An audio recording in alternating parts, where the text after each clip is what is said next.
Fala aí, apaixonadas e apaixonados por análise real, tudo beleza? Você também, que preferia não estar aqui, mas precisa descobrir mais sobre o assunto, é tão bem-vinda e tão bem-vindo quanto. No vídeo de hoje, a gente vai ver que a inversa de função monótona em domínio aberto é uma função contínua.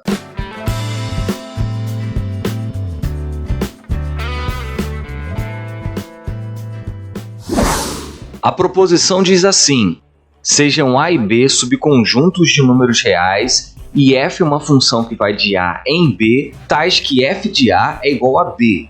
Se A é aberto e f é estritamente monótona, então a inversa de f é contínua. Uma observação que a gente pode fazer é que das duas hipóteses, se tirarmos uma ou outra, a conclusão já não é mais garantida. Por exemplo, no caso em que o domínio não é aberto, mesmo a função sendo estritamente monótona, pode acontecer de a inversa não ser contínua, como ocorre no exemplo que você vê na tela agora. f é estritamente monótona, mas a inversa de f não é contínua.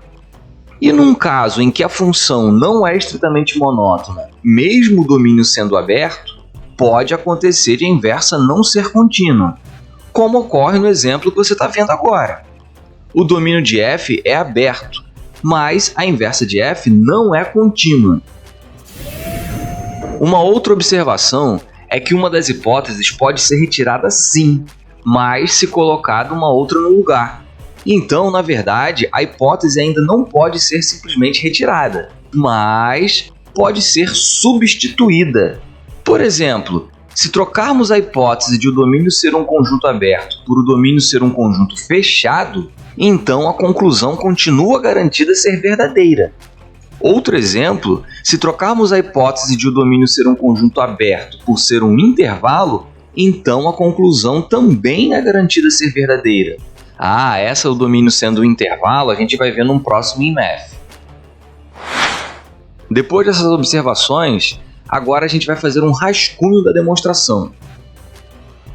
A primeira coisa a notar é que chamando um dos eixos D, o dos valores x, e o outro, o dos valores y, e f de x igual a y, como f e g são inversas uma da outra, temos que o eixo que é domínio de f torna-se imagem de g, e o eixo que é imagem da f torna-se domínio da g. Para a gente mostrar que g é contínua em y0, vão dar para a gente um epsilon positivo como desafio. E a gente tem que se virar em conseguir um delta positivo, tal que todo y do domínio da função g, na vizinhança de y0 de raio delta, tenha imagem na vizinhança de g de y0 de raio epsilon. Dada então uma vizinhança de g de y0 de raio epsilon qualquer, como conseguir um delta com essa propriedade? Como a gente quer que os g de y fiquem dentro de uma vizinhança de g de y0, a gente já pode observar que, como por hipótese o domínio da f é um conjunto aberto, a imagem da g é um conjunto aberto. Logo, todo ponto da imagem da g é um ponto interior, inclusive o g do y0. Mas ser um ponto interior significa que existe uma vizinhança de g de y0 que está totalmente dentro da imagem da g. Ou seja, uma vizinhança de g de y0 que todos os elementos dessa vizinhança pertencem à imagem da g. Ou seja, todos os pontos dessa vizinhança são g de alguém. Se essa vizinhança que veio através do ponto interior for menor que a vizinhança que nos desafia, então já temos uma parte do trabalho resolvido, pois já conseguimos um conjunto feito só de imagens da G que fica totalmente dentro da vizinhança que nos desafia. Mas se a vizinhança que veio através do ponto interior for maior que a vizinhança que nos desafia, então precisaremos ignorar a parte que fica fora e devemos focar e trabalhar só com a parte que fica dentro da vizinhança que nos desafia. Ou seja, a própria vizinhança que nos desafia. Nesse caso, em que a vizinhança do ponto interior é maior que a vizinhança que nos desafia, então a própria vizinhança que nos desafia é um conjunto feito só de imagens de G. E, por óbvio, fica totalmente dentro da vizinhança que nos desafia, porque é ela própria. Dessa forma, dados o epsilon que nos desafia e o lambda vindo da definição de ponto interior, a gente tem que tomar o menor entre eles. Assim, a vizinhança de g de y0 de raio eta, com certeza, é feita só de imagens de g e fica totalmente dentro da vizinhança que nos desafia. O que falta agora é a gente determinar uma vizinhança do domínio da g em volta do y0 que leve todos os seus elementos dentro da vizinhança de raio eta. O y0 vai dentro da vizinhança de raio eta, pois sua imagem é o centro dessa vizinhança. Mas o quanto podemos nos afastar de y0 e ainda assim cair dentro da vizinhança eta? Bom, ficar aqui chutando valores não será útil. Não temos a lei da função para calcular o g de y de algum y que chutarmos. Mas, como a função g é invertível, podemos fazer o caminho contrário. Vamos tomar um S dentro da vizinhança de g de y0 no eixo da imagem. Como a f é a inversa da g, o f de S pertence ao domínio da g. Para delimitar o intervalo em volta do y0, podemos tomar também um t dentro da vizinhança de g de y0 no eixo da imagem, agora acima do g do y0. Novamente, o f de t está no eixo do domínio da g. Se o f de S e o f de t estão de lados opostos em relação ao y0, então beleza, temos um intervalo em volta do y0. Para uma função qualquer, não teríamos essa garantia. Poderia ocorrer de f de S e f de t estarem do mesmo lado em relação ao y0. No entanto, felizmente, estamos na hipótese de f ser estritamente monótono.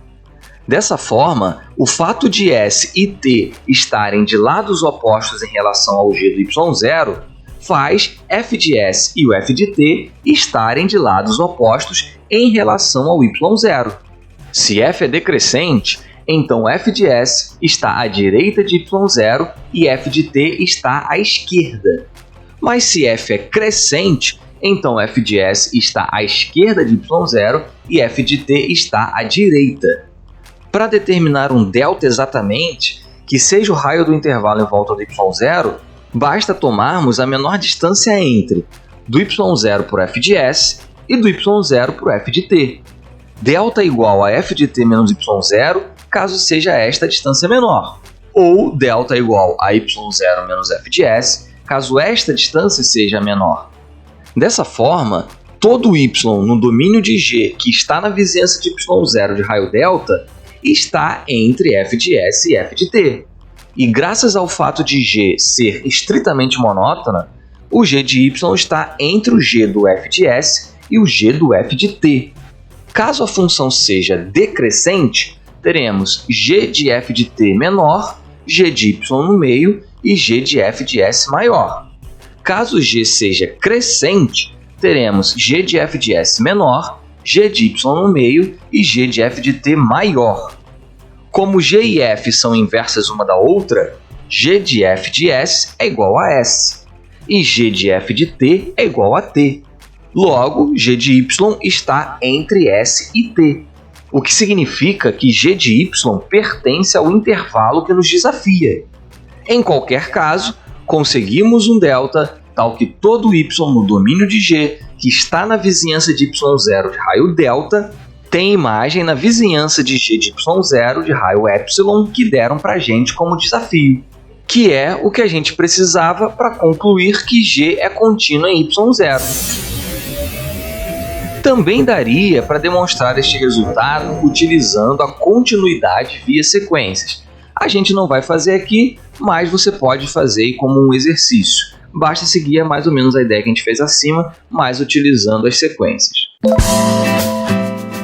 Valeu, pessoal! Dá uma conferida aí na demonstração rigorosa dessa proposição no vídeo que vem em seguida.